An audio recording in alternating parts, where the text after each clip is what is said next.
अणु अणुरे स्फुरित हे गूढ़ जीवन, जीव जीवरे प्रदीप्त हे गुप्त आलोक।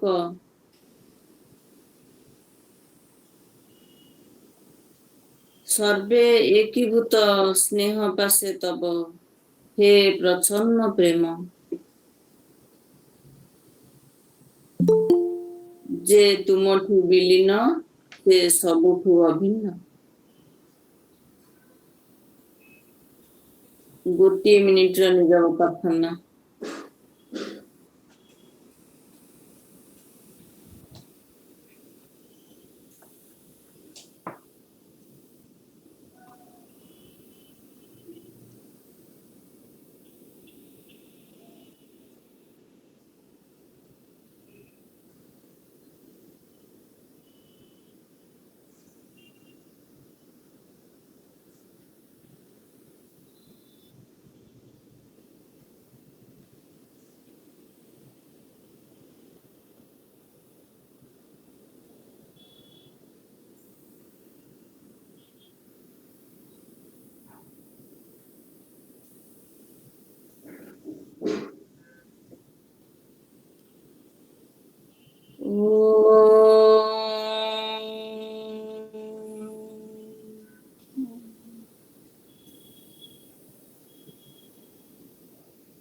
आपण मानकु समस्त प्रणाम। आज कार्यक्रम को स्वागत। आज कार्यक्रम मुख्य वक्ता सिस्टर सुब्रलीना महंत की भी स्वागत। हमारा जो लास्ट मंगलवार प्रति मासर लास्ट मंगलवार आमे हमर पब्लिक लेक्चर करूचे। आज टॉपिक आमे रखीचे मनीष और ता शरीर से विषय हमर सिस्टर सुब्रलीना कहबे। ताको आमे समस्ते जानिचे बा से हम पाखरे बहुत परिचित, तथापि किछिटा आमे कहिबा से केबे जॉइन करले थियोसॉफी सोसाइटी पे कोन करले से विषय अल्प किछि मु आपण मानको समय आलोचना करूचे। से 2003 रे ब्रह्म विद्या समिति रे जॉइन करले सिद्धार्थ लॉजर सभ्य भाबरे। सिद्धार्थ लॉजर सभ्य भाबरे जॉइन करि सारिला परे से ब्रह्म विद्यार बहुत किछि काम करिसंती बा ब्रह्म विद्या प्रचार और प्रसार पई तांकर जो समय रहउतला चाकरी भितरे शनिवार रविवार जेतोळे तांकर समय रहउतला से शनिवार रविवार माने पूरा रेडी हे जाउतले ब्रह्म विद्यार प्रचार प्रसार पई। से प्लानिंग करूतले को जागा को जिबे, को रिलेशन घर को जिबे, केमिति ब्रह्म विद्यार को बही पढ़ा हबो से ताको शुक्रवार रात्रि प्लानिंग करी शनिवार दिन हमें कोर्ट की जीवो, केमिति प्रचार हबो, केमिति कोहा जीवो से विषय पूरा प्लानिंग करी करा जाउतला। तनो शनिवार रविवार डा तांकर पूरा रिजर्व रहउतला ब्रह्म विद्यार प्रचार और प्रसार पे। हमर लॉज मीटिंग अटेंड करबा कटक लॉज फेडरेशन बनारस आडार जोठी जते बळे मीटिंग होतला हमर ब्रह्म विद्यार से ताको अटेंड करबा सहित भी ब्रह्म विद्यार अध्ययन प्रचार प्रसार पे निजको उत्सर्गीकृत करथिले। से निजको केवल प्रचार प्रसार नाही तांको जीवन रे मु काहे कि मु आज कहिया चाहूची हम आपण मानकु हमें गोटे मनुष्यर जीवन ही हमें विशेष शिक्षा करिवा तार कहिवा अपेक्षा कि तांको पाठ पढ़ा अपेक्षा तांको जीवन ही हमको बहुत शिक्षा दिए।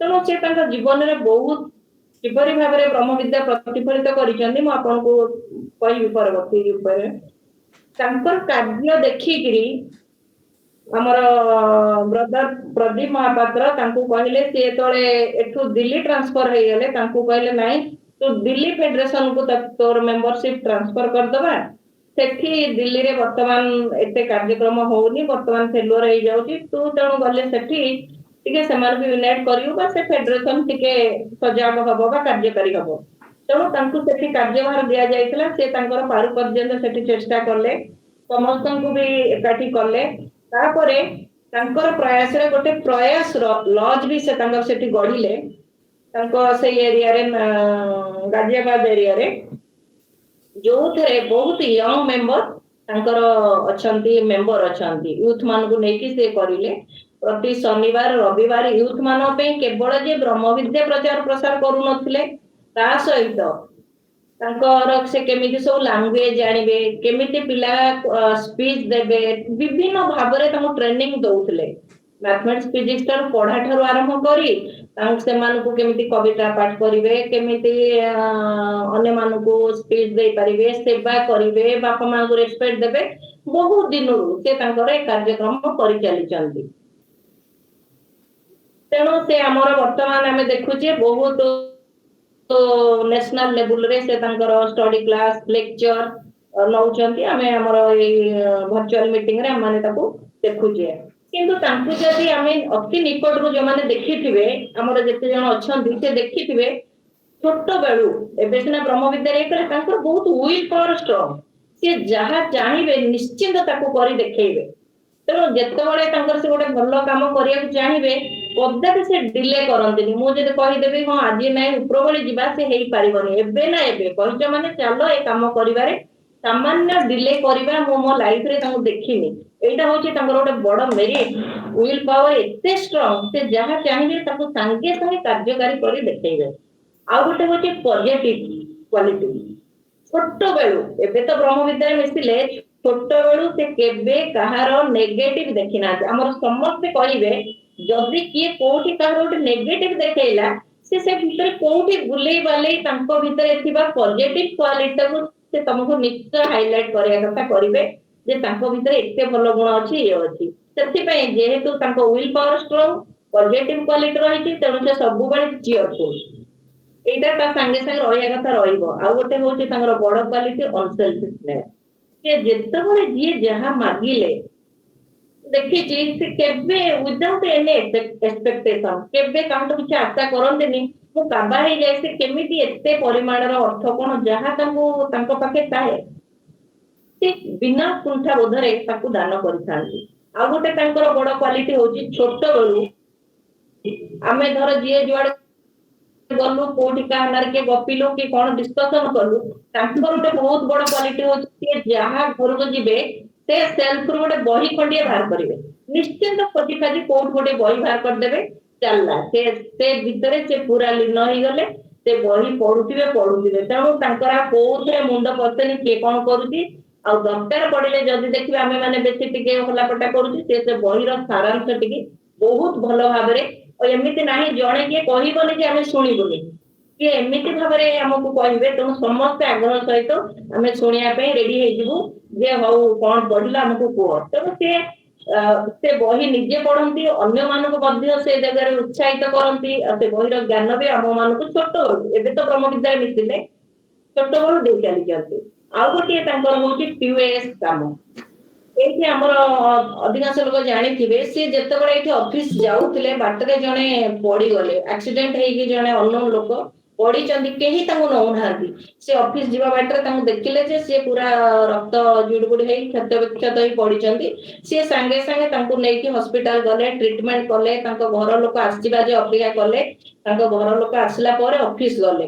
ସେତିକିରେ ତାଙ୍କ ଭାର ସିଏ ସାରିଦେଲେନି ତାପରେ ପ୍ରତିଦିନ ଏଠୁ ଅଫିସ ଗଲା ବେଳକୁ ଆଗ ହସ୍ପିଟାଲ ଯିବେ ତାଙ୍କର ଖବର ବୁଝିବେ ତାଙ୍କୁ ଯାହା ଯାହା ଦରକାର ତାଙ୍କୁ ସେଇ ଅନୁସାରେ ସାହାଯ୍ୟ କରିବେ ପୁଣି ଅଫିସରୁ ଫେରିଲା ସମୟରେ ବି ତାଙ୍କର ସବୁ ଯୋଉଠି ଯାହା ଦରକାର ବୁଝିକି ଆସିବେ ଯାହା ଦ୍ୱାରା କି ସେ ଲୋକ ଏତେ ଖୁସି ହେଇଗଲେ ତାଙ୍କୁ ଝିଅ କଲେ ସିଏ ପୁଣି ଆମକୁ ଡାକିଲେ ଆସନ୍ତୁ ଏଠି ବ୍ରହ୍ମବିଦ୍ୟାର କ୍ଲାସ କରିବେ ଆମେ ସବୁ ଯାଇଥିଲୁ ସେଠୁ ବ୍ରହ୍ମବିଦ୍ୟା ଢେଙ୍କାନାଳ ଜଣେ ବ୍ୟକ୍ତି ବହୁତ ଭଲ ବ୍ୟକ୍ତି ଜଣେ, ତାଙ୍କ ଘରେ ଆମେ ବ୍ରହ୍ମ ବିଦ୍ୟାର ପ୍ରଚାର ଓ ପ୍ରସାର କରିଥିଲୁ।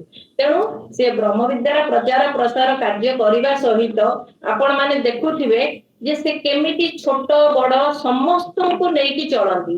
ଛୋଟ ପିଲାଙ୍କୁ କେମିତି ଖୁସି କରିବେ, ବଡ ଲୋକମାନଙ୍କୁ କେମିତି ଖୁସି କରିବେ, କାହାକୁ କୋଉ ଉପାୟରେ ଖୁସି କରିବେ ତାଙ୍କୁ ସେଇଟା ଜଣା। ଆଉ ତାଙ୍କର ସେ ବିଭିନ୍ନ ମାଧ୍ୟମରେ ବ୍ରହ୍ମ ବିଦ୍ୟା ପ୍ରଚାର ପ୍ରସାର କରୁଛନ୍ତି। ଆପଣ ମାନେ ୟୁଟ୍ୟୁବ ଯଦି ଦେଖୁଥିବେ ତାଙ୍କର ଗୀତ, ନାଚ, ପାଲା, ଦାସକାଠିଆ, ଡ୍ରାମା ବିଭିନ୍ନ ମାଧ୍ୟମରେ ସେ ବ୍ରହ୍ମ ବିଦ୍ୟାର ପ୍ରଚାର ପ୍ରସାର କରୁଛନ୍ତି।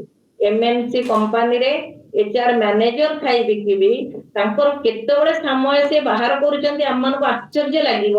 ଯେତେ ତାଙ୍କ ନିଜ ପରିବାର ପ୍ରତି କେବେ ବି ନେଗ୍ଲେକ୍ଟ ନାହିଁ। ପରିବାର, ବନ୍ଧୁ ବାନ୍ଧବ ଯୋଉଠି ତାଙ୍କର ସାହି ପଡିଶା ସମସ୍ତଙ୍କୁ ସାହାଯ୍ୟ କରିବା ସହିତ ବ୍ରହ୍ମ ବିଦ୍ୟା କାର୍ଯ୍ୟ ପ୍ରସାର ପ୍ରଚାର ବ୍ରହ୍ମ ବିଦ୍ୟାର ଷ୍ଟଡିରେ ସେ ନିଜକୁ ନିୟୋଜିତ କରିଛନ୍ତି।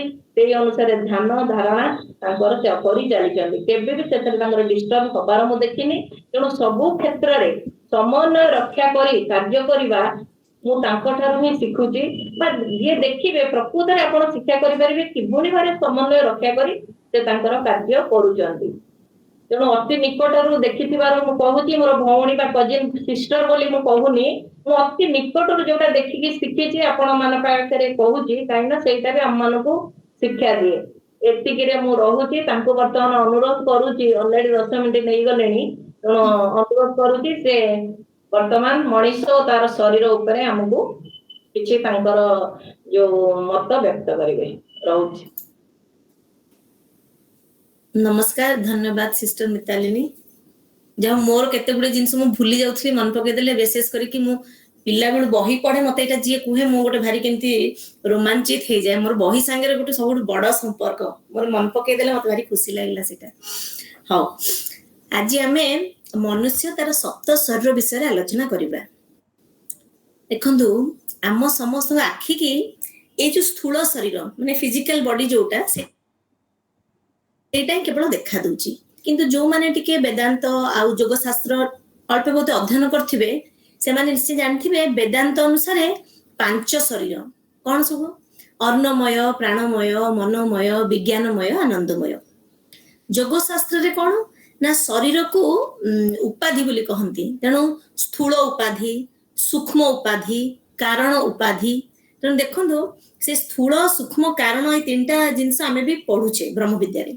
चलतु ब्रह्म विद्या अनुसार ए विषय आउ टिके अधिक आमे जानिबा, डिस्कस टिके करबा। शरीर कथा कहबा पूर्वरु मु गोटे जिंस कहबी, आमे छोट बेलु सब जो पाठ पढले एबे भी बड़ है कि विभिन्न फिजिक्स साधारणतः जो फिजिक्स जो जिंस पदार्थ विज्ञान सेथिरु आमे सब जानचे जे पदार्थर मेनली 3टा अवस्था कोन ना सॉलिड, लिक्विड, गैस, कठिन, तरल, बाष्पीय कहा जाए बही भाषा रे गैस बाई कहते।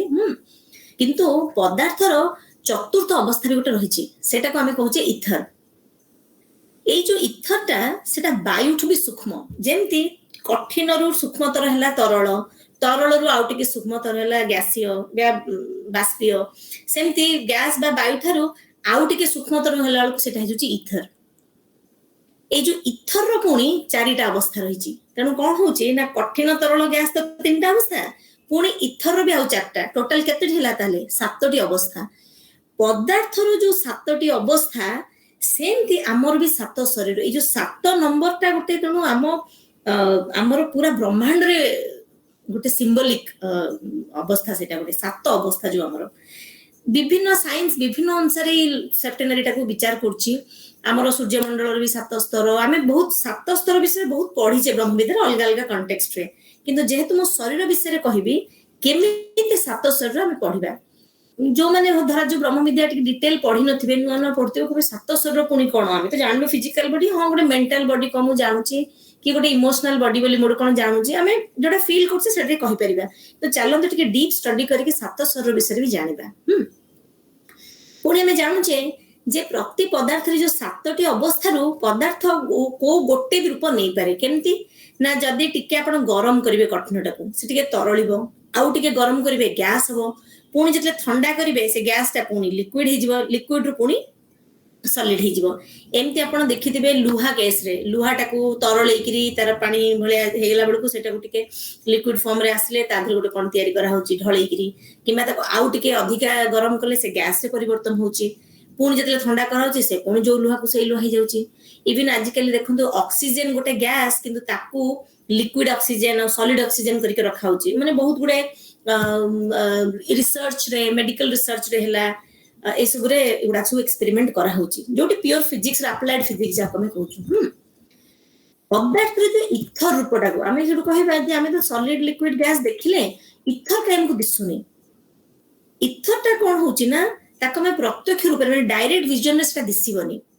जेतु इथर रो भी चारि प्रकार भिन्न भिन्न अवस्था रहिची सबुठारो जोगुडाक अंतिम अवस्था सेटा होची बहुत सूक्ष्मतम जेतले से अवस्था को चली जीवो अप लेवल रे माने अपर लेयर रे जाई जाई की सेटा कोन करबे ना ए भू लोकटा पूरा ए ब्रह्मांड को भी छाड़ दबो माने एई भले अवस्था सेटा गोटे जेने में कहूने आमे देखु जो हां गोटे जोरे गोटे ऊपर को गैस रे उठिला से जाई जाई कोड हे आकाश रे मिसी गला एमते कहूनु आकाश रे मिसी गला माने कोन आम आखी को जो जाई दृश्य में ताको आकाश कहूछु ता ऊपर कोन अछि केडे बड ब्रह्मांड आमे तो एडिकिटे जीव ता धरे तेणु को स्तर गला पर हमको दिसुनी सेटा को आमे हमर ब्रह्मांड बोली कहलु धर साधारण आमे ताको कहबे हमर भू लोक जोटा को हां आपण सब ब्रह्म विद्या रे विभिन्न स्तोत्र रे पढिथिबे किबा ए जो गायत्री मंत्र रे भी देखथिबे लेयर्स विषय को हाइची भू भुव स्वः सब से जिंस जो सेमति सूर्य मंडल भी 7टी लोक अछि कोन ना भू भुव स्व मह जन तप सत्य ए जनटा को आत्मा तपटा को अनुपादक सत्यटा को आदि मध्य कहा जाउची सेत में हमें कहूछु आदि अनुपादक आत्मा हमरो ऊपर तळ लेयर गुडा को ता तळे हम सब रहिलु हमर जो आखि को दुस्तबा लेयर गुडा को साधारणतः हमें जो मनुष्य बोली जाहा को जानूछु हमें समस्त जानछु हम होछु ईश्वरंकर अंश ईश्वर बोली हमें जाहा भी जानूछु गोटे को एनर्जी हो कि गोटे सुप्रीम पावर बोली कहू जहाँ भी कहू यूनिटी किए कहूची जे जो भाषा रे भी कहंतु हमें जोडो ईश्वर तत्व बोली जानिछु तार हम हेलो अंश पुणी ए जो अंशटी एमती विभिन्न लोक दे देकी आसु आदि अनुपादक माने जो सप्तम लेयर हला सब टॉप मोस्ट लेयर आदि लोक 6th रे रहला अनुपादक 5th रे आत्म लोक ए प्रथम 3 लोक रे बेसी कार्य करिवो जोटा हमर हाईएस्ट फॉर्म जोटा को मैं विशुद्ध आत्मा कहूछु मोनाड कहा जाउची जोटा को तापरे मनुष्यर जो विकास होची तार गोटे जो छोट अंश जोटा के निम्न लोक रे काम करिया पे आसे हम एटा समस्त जानि जे मु खाली एक पय कोची कारण शरीर से कनेक्शन ला देखिबा तो मोनाड रु जेतले से निम्न लेयर को टिके आसला जे साधारणतः आसी कि मनुष्य हिसाब रे काम करिवो ताको हमें कहलु जीवात्मा से जीवात्माटा केमति डेवलप होबो जते बेले हमें शुद्ध होबा निस्वार्थ होबा माने निस्वार्थ प्रेम करबा काहाकू भक्ति भाव रखिबा गोटे समर्पण भाव रखिबा सेवा भाव रखिबा एकत्व भाव रखिबा या द्वारा हमर से जीवात्माटा सक्रिय होबो आ डेवलप भी होबो माने कार्यकारी भी करिवो माने डॉर्मेट रहिबोनी एक्टिवेशन भी तार होबो आ से डेवलप भी होबो ए लेयर ए दिन टेंस बुझिले जे हमें ईश्वरंकर अंश है कि ऊपर लेयर अच्छे मोनाड पुणी जतले आसी कि जीवात्मा अवस्था रे हमकु तळको आसी कि हमें काम करछि जहाँ भी हमें संसार काम करुचे ताद्रा हमें निजर डेवलपमेंट भी करछि जेमिति आमे जो कहूचे ईश्वर होचंदी अव्यक्त से अचिंत्य तांको हमें चिंता करि परिबि नाही कि व्यक्त करि परिबा नाही से एते उच्च स्तर रे अछंती पुणी तांको ट्रिनिटी भी कहूचे त्रिमूर्ति तांकर बोली कहूचे हमर हिंदू अनुसार हमें ब्रह्मा विष्णु महेश्वर जानछु आउ फादर सन होली स्पिरिट एमति कहउचंती कोटी कोटी तीनटा अंशरे तांको हमें देखुचे और विचार करछे ट्रिनिटी जो जिंस हां सेमती जीवात्मा भी आत्मा लोकरे तीन रूप रे प्रकट हुए कोन घटनाटा ना सब बेले तीनटा ऊपर लेयर और चारिटा तळ लेयर सब बेले सब बॉडी रे भी माने जेते बेले मु पूरा आउट के बॉडी विषय डेप्थ को जाके कहिबे प्रत्येक शरीर गोटे तीनटा ऊपर लेयर रहउची आ तळ चारटा लेयर रहउची काहे के लेयर उडा अछि ताकू विचार करबा केमिति हमें हम शरीर को डेवलप करे सेटा भी हमें जानिबा तेणु जो आत्म बुद्धि मानस रूप जो 3 स्तर रे जो आत्म अंश रहिला जे के आसी के जीवात्मा होची पुन इंडिविजुअलिटी बोले हम जानछु ए जो इंडिविजुअलिटी रे जो मनुष्य बोले हम वास्तव मनुष्य बोले कहूछु ये ईश्वरंकर सब गुण नै के आछि से गोटे सीड हे के अछन हम भितरे बीज रूप तन कहै छै सर्वभूता नाम ईश्वर कहंती ना माने बीज रूप रे अछन से बीज रूप रे विद्यमान अछंती तापरे हमर से जो डिवाइन क्वालिटी ईश्वरीय गुण बोली जो कहूछु तार गोटे क्रम विकास हुए केमिति हबो ना आमर सेटा क्रम विकास टाको देखिया पई तो गोटे कि गोटे ताको धारण करिवो ना आमे को डेवलपमेंट केमि दिसिबो जेने आमे को गोटे सिटी रो डेवलपमेंट हां आज्ञा टिके भलो प्लांटेशन हेगला क्लीनलीनेस हेगला चारिया टिके सफा सुतरा होची स्कूल कॉलेज खोलिला हॉस्पिटल खोलिला पिलान पई पार्क हेला आमे डेवलपमेंट ता माने समथिंग व्हिच इज ट्रांसफॉर्मिंग जोटा हमको देखा जाउची गोटे को माध्यम रे देखिला बेला हम डेवलपमेंट दिसिबो तेनु सूक्ष्म जिंसटा स्थूल जिंस रे एक्चुअलाइज हेला हम देखुची साधारणतः डेवलपमेंट बोली या कहूचे सेमती आम भितरे जो एते सुंदर बीज रूप रे एते सुंदर गुण सब रही जेते बेले सेटा एक्चुअलाइज हे जिवो जेते बेले हम प्रैक्टिकली करिया को लागबा सेते बेले से क्रम विकास हमको दिसिबो जे हां मो धीरे धीरे मो डेवलप होची आ सेई मोर जीवात्मा रो जो डेवलपमेंट भी खाली आखी को जोटा आगुरु दुसुमतला धीरे धीरे दिसिबा आरंभ करिवो এই जो जीवात्मा कौन करे ना जेते बेले स्थूल शरीर को आसिला पूर्वरु आमे कोन करछु ना प्रथमे स्थूल शरीर को ऊपर को नेकी भाबुछु कि एक्चुअली तबे सेठु आरंभ करिबा जे आमे केमिति गोटे गोटे लेयर रे आसी से स्थूल रे पहुंची तेणु हमको ऊपर स्तर रो तळ स्तर को भाबिले ही हम शरीर को विचार करिया को सुविधा हबो जीवात्मा कौन करछि ना जो स्थूल शरीर को धारण करिया पूर्वरु से सब ऊपर लोक रे मनोलोक जोटा तार उच्च उपलोक अगेन तीनटा ऊपर स्तर चारिटा निम्न स्तर प्रति क्षेत्र रे मनोलोक रे से कौन करछि ना मनोमय शरीर रे धारण करके रहिछि तेनु प्रति लोक रो से जो सातटी लोक तार सातटी शरीर काहे कि ना जेन देखो आपण जदी जल भाग रे जिबे कुआडे गोटे आपण गोटे शिप रे जिबे कि आपणकर मोटर बोट रे जिबे कोथोडे तो जिबे सेटा जोटी जल भाग रे चलिबो आकाश उड़िले आपण हेलिकॉप्टर रे जिबे कि आजकल रॉकेट रे कोडे जाउचंती कि आपण उड़ा जहाज रे उडुचंती जदि आपण स्थल रे जिबे ट्रेन रे जिबे बस रे जिबे ट्राम रे जिबे आपण कबि मु ट्रेन ता नै कि पानी रे जिबी होय तो बाहरिबो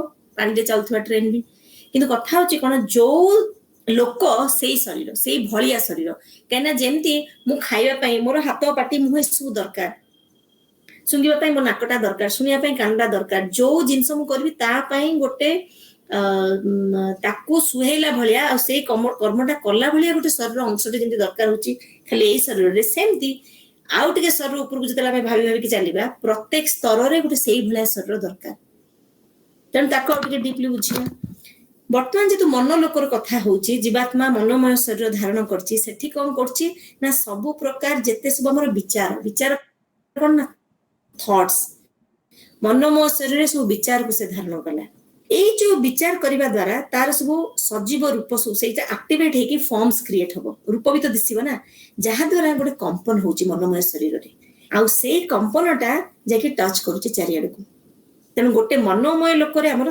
थॉट्स क्रिएट होची वाइब्रेशन क्रिएट होची तेणु ता शरीर होची मनोमय शरीर से सेई शरीर रो उपादान रे गढ़ा माने शरीरटा सेई सब उपादान रे गढ़ा जोटा मनोमय लोक रे तिष्ठी परिबो एई शरीरटा नै कि मो मनोमय लोक रे केमति जीवी केमि तिष्ठिबी मोर तो एटा स्थूल शरीर सेटा केते सूक्ष्म पुणी जेतले ता तळकु म आसुची ता निम्न स्तर को सेठी पुणी म आसुची कोन काम लोक बा भूव लोक जोटा हम कहूछु एस्ट्रल शरीर जोठी मोर दरकार होची सेतिरे कोन ना मोर जेते प्रकार वासना अछि इच्छा मोर काम क्रोध जेते प्रकार भावना सब प्रकट होची से गुडा धीरे धीरे मोर वासना शरीर रे मो धारण करछि आ सेइथे भी मोर सेटा भी आ टिके सूक्ष्म माने सूक्ष्म तमरु सूक्ष्म तर हेई कि हम स्थूल आडू को आछे कहबार माने लॉजिक ता होची या तापरे धीरे धीरे आसला ए जो स्थूल शरीर कथाटा भूलोक स्थूल शरीर रे कोन होची आमे जानूछु जे स्थूल माने कठिन तरल गैस जेते हम पढि आरंभरु कहितले कठिन तरल गैस तीनटी जिंस होची स्थूल रे काम दुखौची आ सब नले इथरिक हे जाउची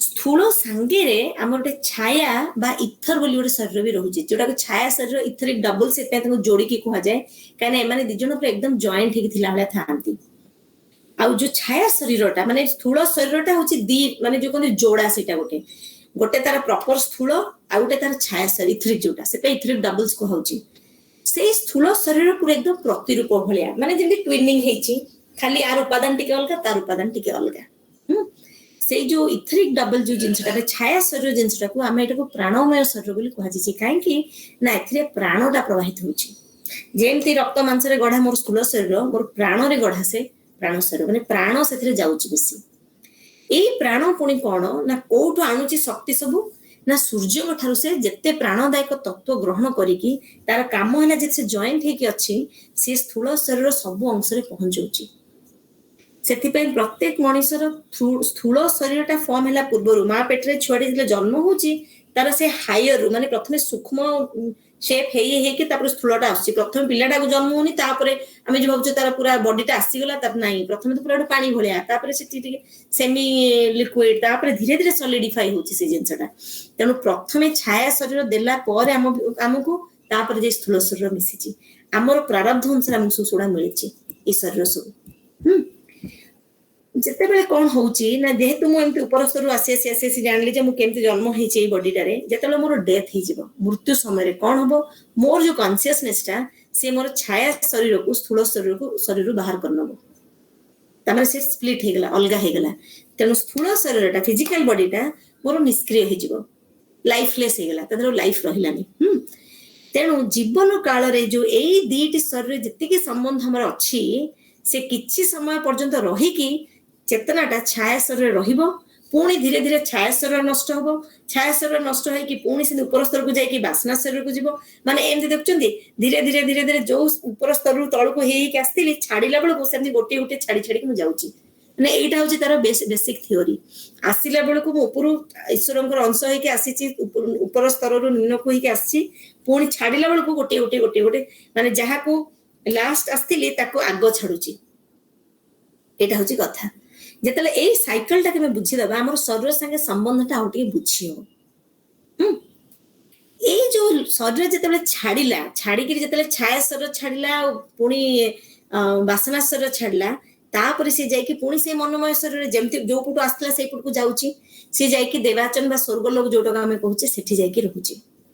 ଏଇଠି ଗୋଟେ ବଢିଆ କଥା କଣ ନା, ଭୌତିକ ଜୀବନରେ ଆମେ ଯୋଉ ଜୀବନଟି ପାଇଥିଲେ ଏଇ ଲାଇଫରେ ଆସିକି ଆମେ ଯେତେ ହାୟର ଉଚ୍ଚ ସେଲ୍ଫଲେସ୍ ଆଉ ଉତ୍କୃଷ୍ଟ ବିଚାର, ମାନେ ଉତ୍କୃଷ୍ଟ ବିଚାର ଜିନିଷଟା କଣ, ପୁରା ଏକଦମ ହାଇଲି ଡେଭଲପଡ ଯୋଉଗୁଡାକ, ଯୋଉଥିରେ ନାରୋନେସ୍ ନାହିଁ, ପେଟିନେସ୍ ନାହିଁ, ଗୋଟେ ବହୁତ ଇଣ୍ଟେଲେକ୍ଚୁଆଲି ହାଇ ହଉ କିମ୍ବା ୱାଇଜ ହଉ କିମ୍ବା ଗୋଟେ ପରୋପକାରୀ ଚିନ୍ତା ହଉ କି ସବୁ ଯେତେ ପ୍ରକାର ଭଲ ବିଚାର ଯାହାକୁ କହନ୍ତି, ଯେତେ ଆମେ କରିଥିବା ସେଗୁଡା ସବୁ ଆମର ଦେବାଚନରେ କାମରେ ଆସିବ।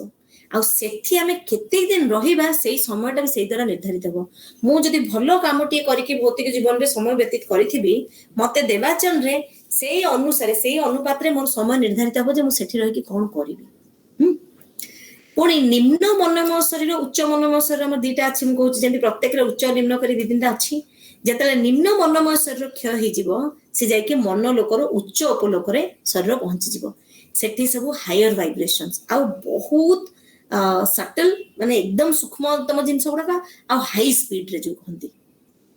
ଆମେ ସାଧାରଣ ମଣିଷ ଆମେ ଯାଇକି ସେଇ ଯଦି ଆମର ତ ଯିବାର ନାହିଁ ଏତେ ଶୀଘ୍ର ସେଇଟାକୁ ଧରିବାର, ଯଦି କିଏ ଗଲା ବି ମାନେ ସେମିତି ଗୋଟେ କଥା ଖାଲି ଭାବିବା ପାଇଁ ଯେ ବାଇଚାନ୍ସ ସେଠି ଯଦି ପହଞ୍ଚିଗଲା ନା, ସେ ସେଇଟା ଗ୍ରହଣ କରିପାରିବନି। କଥାଟା କାହିଁକି କହୁଛି ନା, ଆଜିକାଲି ସବୁ ପିଲାଙ୍କର ମୁଭିଜ ବାହାରୁଛି, କଣ ସବୁ ସେଥିରେ ଦେଖଉଛି, ସବୁ ରୋବୋଟିକ ମୁଭି ବାହାରୁଛି ଯେ ଆମେ ସବୁ ଟାଇମରେ ପଛକୁ ପଳଉଛୁ, ଟାଇମରେ ଆଗକୁ ପଳଉଛୁ। ଏଗୁଡା ଗୋଟେ କଣ ଇମାଜିନେସନ। ଯଦି ବାଇଚାନ୍ସ ଇମାଜିନେସନ ବି ଜଣେ ସେଠିକି ଗଲା ନା, ସିଏ ହାୟର ଭାଇବ୍ରେସନଟା ଏତେ ଅଧିକା ଯେ ଆମେ ସେଟା କେବେ ବି ଗ୍ରହଣ କରିପାରିବାନି। କାହିଁକି ନା ଆମେ ତୟାର ହେଇନୁ ସେଥିପାଇଁ। କାହିଁକି ନା ଆମ ଭିତରେ ସେତେଟା ହାଇ ସେଲ୍ଫଲେସ୍ ଡେଭଲପ ବିଚାର ଏପର୍ଯ୍ୟନ୍ତ କଣ୍ଟିନ୍ୟୁସଲି ଆସିନି। ଆମେ କଦବା କ୍ୱଚିତ ଭଲ ହେଇଯାଉଛୁ, ତାପରେ ମନେ ମନେ ଖୁସି ହେଇଯାଉଛୁ, ମୁଁ ଭାରି ବଢିଆ ଜୀବନ ଯାପନ କରୁଛି। ପୁଣି କେତେବେଳେ ଗୋଟେ ଧଡାସ କିନା ପଡିଯାଉଛୁ ତଳେ, କାହିଁକିନା କୋଉଠି ଗୋଟେ ଗନ୍ଧିଆ ଚିନ୍ତା ଆମେ କରୁଛୁ, କୋଉଠି ଗୋଟେ ଗନ୍ଧିଆ ବିଚାର କରୁଛୁ, କୋଉଠି ଗୋଟେ ପୁଣି ସ୍ୱାର୍ଥପର ହେଇଯାଉଛୁ। ଆମର ଗୋଟେ ଏମିତି ତଳ ଉପର ହେଇକି ଚାଲିଛି ଜୀବନଟା। ଯେତେବେଳେ ସେଥିରେ ସ୍ଥିରତା ଆସିଯିବ, ତାପରେ ଆଉ କିଛି ନାହିଁ, ଯେତେବେଳେ ଆମେ ପୁରା ଆକ୍ଚୁଆଲି ଡେଭଲପଡ ହେଇଗଲେ, ସେବେ ଯାଇକି ଆମେ ସେସବୁ ସ୍ତରକୁ ଛୁଇଁ ପାରିବା, ଆମକୁ କିଛି କିଛି ସେଠୁ ମିଳିବ। ସେଇଥିପାଇଁ କଣ ହୁଏ ନା, ଯେତେବେଳେ ସେଠି ଯାଇକି ସେଇ ସବୁ କାମନା ଆଉ ଗ୍ରହଣ କରିପାରିବନି ଜଣେ, ମାନେ କାହିଁକିନା ଏଠୁ ଛାଡିକି ଯାଇଛି, କିଛି ସମୟ ସେଠି ରହିଲା, ତେଣୁ ପୁଣି ଥରେ ଜୀବନ ତୃଷ୍ଣାଟା ଜାଗ୍ରତ ହୁଏ, ଲାଇଫ ପ୍ରତି ଆଉ ଥରେ ଆସେ ଯେ ନାଇଁ ନାଇଁ ମୁଁ ଆଉ ଥରେ କେମିତି ଜନ୍ମ ହେବି। ଆଉ ସେଇଟା ପୁଣି ଜୀବାତ୍ମା ହେଇକି ନିମ୍ନ ଲୋକକୁ ଆସେ। କିନ୍ତୁ ସେତେବେଳକୁ ଆମର ସବୁ ନିମ୍ନ ଶରୀର ନଷ୍ଟ ହେଇଯାଇଛି। ସେଥିପାଇଁ ବାଧ୍ୟ ହେଇକି ଆମକୁ ନୂଆ ଶରୀର ନେବାକୁ ପଡେ। ଆମେ ଯୋଉ କହୁନୁ ଯେ ଜଣେ ମରିଗଲେ ସେ ପୁଣି ଆଉ ଗୋଟେ ଜାଗାରେ କେମିତି ଜନ୍ମ ପାଇଲେ, କାହିଁକିନା ତାଙ୍କର ଯେତେବେଳେ ଇଚ୍ଛା ହବ ଜନ୍ମଟା ପାଇବା ପାଇଁ, ଜୀବାତ୍ମାଙ୍କର ମନ ହବ ଯେ ମୁଁ ଆସିକି ନିମ୍ନ ସ୍ତରରେ ପୁଣି ଓହ୍ଲେଇବି, ସେତେବେଳକୁ ସେ ଶରୀର ସବୁ ଫିଜିକାଲ ବଡି ତ ଲୋକ ପୋଡି ସାରିଥିବେ, ଛାୟା ଶରୀର ବି ନଷ୍ଟ ହେଇସାରିଥିବ, ମାନେ ବହୁତ ଗୁଡେ ଶରୀର ନଷ୍ଟ, ଆଉ ତମର ବାସନା ଶରୀର ବି ନଷ୍ଟ ହେଇସାରିଥିବ। ତ ମନୋମୟ ଶରୀର ଯେତେବେଳେ ସେଠି ଦେବାଚନ ଲୋକରେ ସ୍ୱର୍ଗ ଲୋକ ବୋଲି ଯାହା କହୁଛନ୍ତି, ସେଠୁ ଯେତେବେଳେ ପୁଣି ଥରେ ଆସିବାକୁ ଇଚ୍ଛା କରିବ, ଆଉ ବଡି ହିଁ ନାହିଁ, କୋଉଥିରେ ସେ ଆସିବ, ପୁଣି ଗୋଟେ ନୂଆ ଶରୀର ନେବାକୁ ପଡିବ। ସେଇଥିପାଇଁ ନୂଆ ଜନ୍ମ ନେବାକୁ ହୁଏ। ଆଉ ଯଦି ପୂର୍ବ ଜନ୍ମରେ କିଛି ଭଲ ଖରାପ ଗୁଣ ବାହାର ଥିଲା ସେ ସବୁ ପୁଣି ଥରେ ସେଇ ଜନ୍ମରେ ଆସିବ ଧାରଣ କରିକି। ଏମିତି ବାରମ୍ବାର ଜନ୍ମ ନେବାର ଉଦ୍ଦେଶ୍ୟ କଣ ନା ଜୀବାତ୍ମା ବିଭିନ୍ନ ପ୍ରକାର ଅନୁଭବ ପ୍ରାପ୍ତ କରିବ। ନିଜର ଯୋଉ ନିହିତ ସଦ୍ଗୁଣ, ନିହିତ ଏଥିପାଇଁ କୁହାହଉଛି ନା ଆମେ ପୁରା ଈଶ୍ୱରଙ୍କର ଅଂଶ ଆମ ପାଖରେ ନିଶ୍ଚିତ ଅଛି, ଆମେ ସେଇଟାକୁ ଆକ୍ଚୁଆଲାଇଜ କରୁନୁ। ସେଦିନ ଆମର ବ୍ରଦର ସିଣ୍ଡେ ଯୋଉ କହିଲେ ଯେ ଆମେ ଈଶ୍ୱର ଆକ୍ଚୁଆଲି ଆମେ ସେଇଟା ରିଏଲାଇଜ କରିପାରୁନୁ ବୋଲି ଆମେ ତାଙ୍କୁ ଅଲଗା ହେଇକି ଭାବୁଛୁ ଯେ ଆମେ ସାଧାରଣ ମଣିଷ, ଆମର ଗୋଟେ କଣ ଅଛି, ଆମେ କି ଛାର, ଆମ ଦ୍ୱାରା କି କାମ ହେଇପାରିବ। ଆମେ ନିଜକୁ ନିଜେ ଗୋଟେ ଏକ୍ସକ୍ୟୁଜ ଦଉଛୁ, ଆମେ ଗନ୍ଧିଆ ଲୋକ, ଆମେ କଣ କରିପାରିବୁ। ନା, ଏଟା ଆମର ମୂର୍ଖାମି। ଆମେ ଏତେ ବଡ ଶକ୍ତିର ଏତେ ବଡ ସାମର୍ଥ୍ୟର ଅଂଶ ହେଇକି ଯଦି ନିଜକୁ ଗୋଟେ ଷ୍ଟ୍ରଙ୍ଗ କରିକି କେମିତି ମୁଁ ଡେଭଲପ କରିବି, ଭଲ କରିବି ଆଗକୁ ଯଦି ନ ବିଚାର କରୁଛି, ମୋର କି ବିଚାର ହବ, ମୋର କି ବିକାଶ ହବ।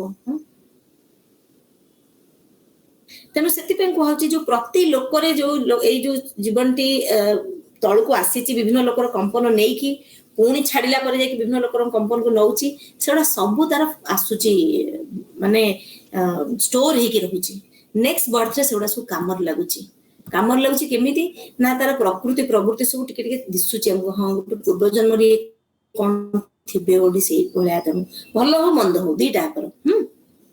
ତେଣୁ ଚାଲନ୍ତୁ ଦେଖିବା, ଯେହେତୁ ଶରୀର ଗୋଟେ ଯିବା ଆସିବା କଥା ଆମେ ଜାଣିଗଲେ ଯେ 7 ସ୍ତର ଦେଇକି ଆସୁଛେ, ପ୍ରଥମେ ଜାଣିବା କଣ ସବୁ ସେ ଶରୀରର କେମିତି ସ୍ଥିତି ସବୁ ତାଙ୍କର କଣ।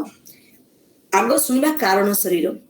ସ୍ଥୂଳ ସୂକ୍ଷ୍ମ କାରଣ ଉପାଧି ଯେମିତି କହୁଥିଲେ ଯୋଗ ଶାସ୍ତ୍ରରେ, କାରଣ ମୁଁ ସେଟା ଉପରୁ ଆସୁଛି। କାରଣ ଶରୀରଟା କଣ ନା ସେଇଟା ଆକ୍ଚୁଆଲି ଜୀବାତ୍ମାର ପ୍ରାୟତଃ ସ୍ଥାୟୀ ଶରୀର ବୋଲି କୁହାଉଛି।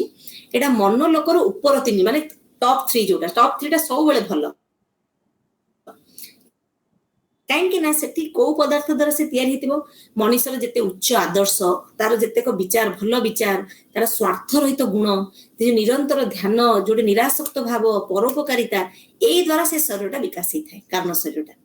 ସାଧାରଣ ମଣିଷ ମାନଙ୍କ କ୍ଷେତ୍ରରେ କଣ ହୁଏ ନା ଏ ଶରୀର ପୂର୍ଣ୍ଣ ରୂପେ ଡେଭଲପ ହେଇନଥାଏ।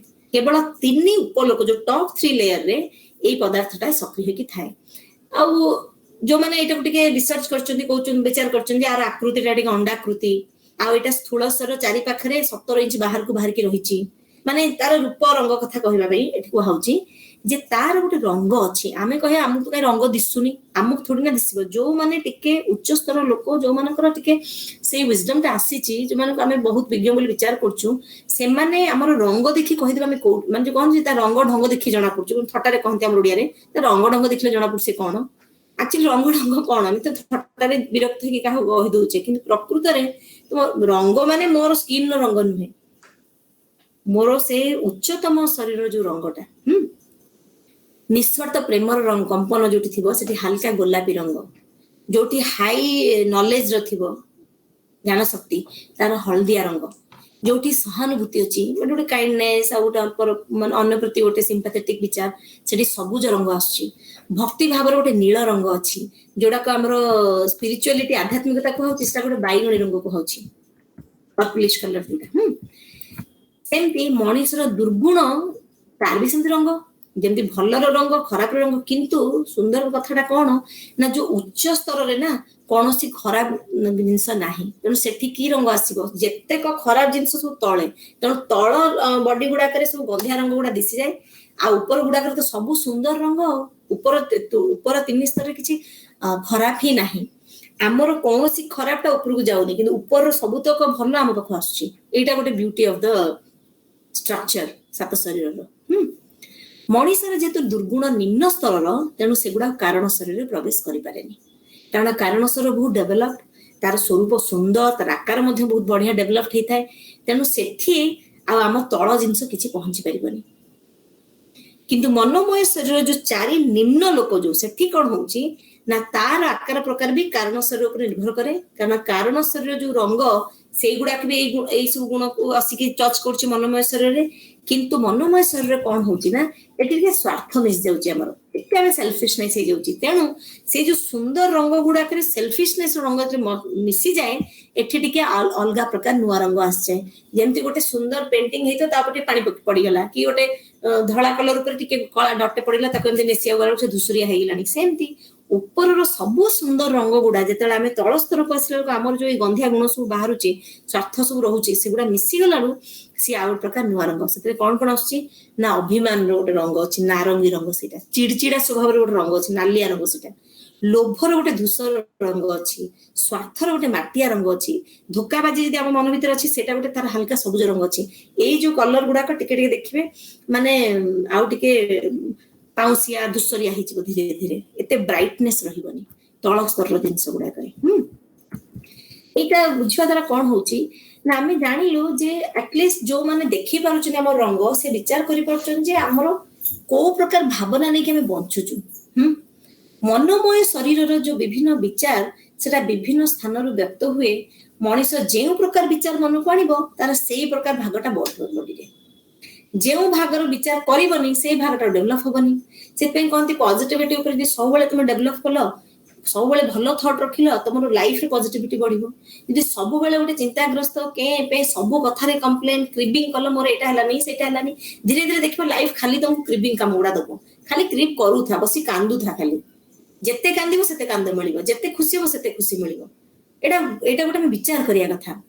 तेणु मनुष्य कौन विषय पर निजर विचार जो दृढ़ करदेव सी तार पूर्वाग्रह रूप में व्यक्त होकर आसो, तुमको टाणी ही आण से जिन तुम।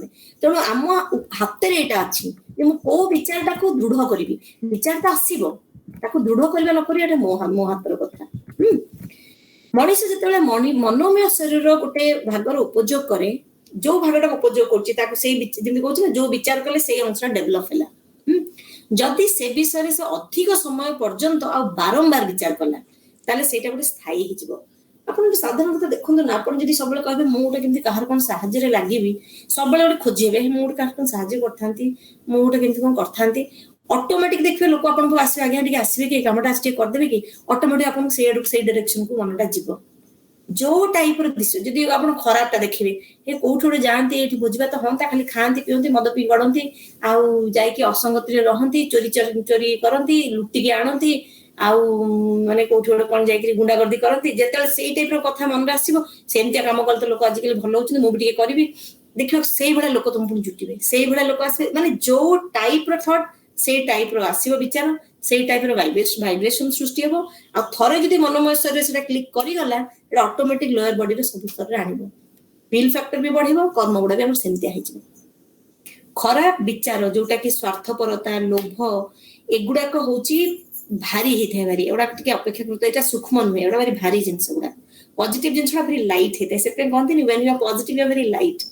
लाइटनेस माने कोन, लाइट माने एज अ लाइट आलोक तो आसे, जेतला हम पॉजिटिव रहबा हम तो आलोकित होबा, आ लाइटनेस भी आसीबो, हल्कापन भी आसीबो।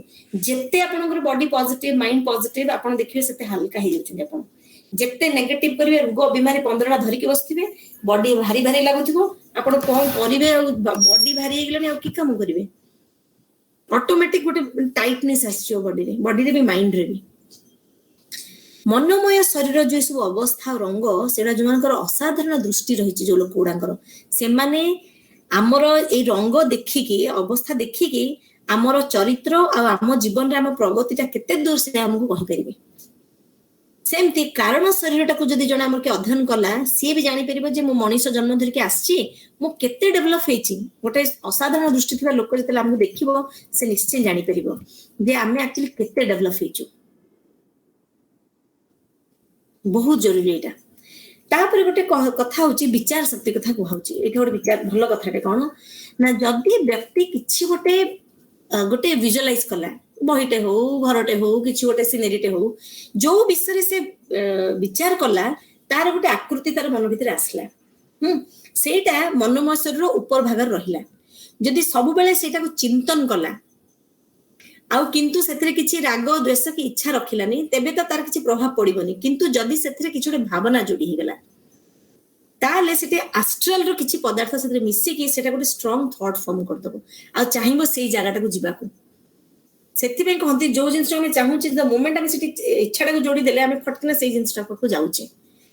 खाली जिंस बोली नुह, कोनोसी लोक विषय जदि हम विचार करले, आमे गोटे लोक पई गोटे कोन थॉट टे नेले आमे माने एउडा होची शरीर यूटिलाइजेशन कहर अर्थ होची हम जदि शरीरटा मिलिछि ताके यूज केमति करछे। तो जेमति मते विचार गोटे लोक पई आसीला मु जेमति ता कथा भाबिली से थॉट फॉर्मटा सीधा ता पाखु जीवो। किंतु जदि मु से लोक विषय भाबिली किंतु मु ता ऊपर एते फोकस नकली बहुत स्वार्थपर होई कि म विचार कली ताले मोरी पाखे खाली कथाटा रहिला।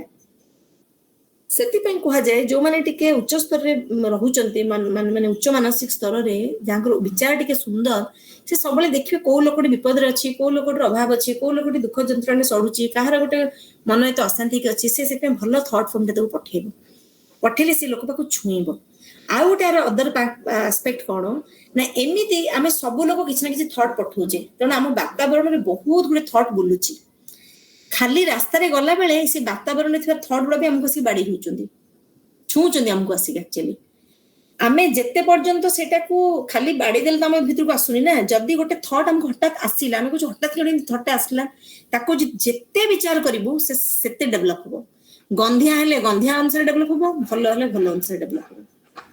ସେଇଥିପାଇଁ ଯୋଉ ଲୋକ ପାଖକୁ ଥଟ୍ଟା ପଠଉଛୁ ସେଇ ଲୋକ ଯଦି ସେଇ ବିଚାରରେ ଥିବ, ସେଇ ଟାଇମରେ ଭଲ ବିଚାର ନବାର, ଆମେ ତାକୁ ଭଲ ବିଚାରଟେ ପଠେଇଦେଲେ ତାକୁ ନିଶ୍ଚିନ୍ତ କାମ ଦବ। ତା ମନକୁ ଆନ୍ଦୋଳନ କରିବ, ଗୋଟେ ଯାଇକି ଆନ୍ଦୋଳିତ କରିବ, ଆଉ ତାର କିଛିଟା ଭଲ ନିଶ୍ଚୟ ହବ, କାରଣ ତାର ଥଟ୍ ଫର୍ମରେ ଆମ ଥଟ୍ ଫର୍ମଟା ବି ଯୋଡିଲା।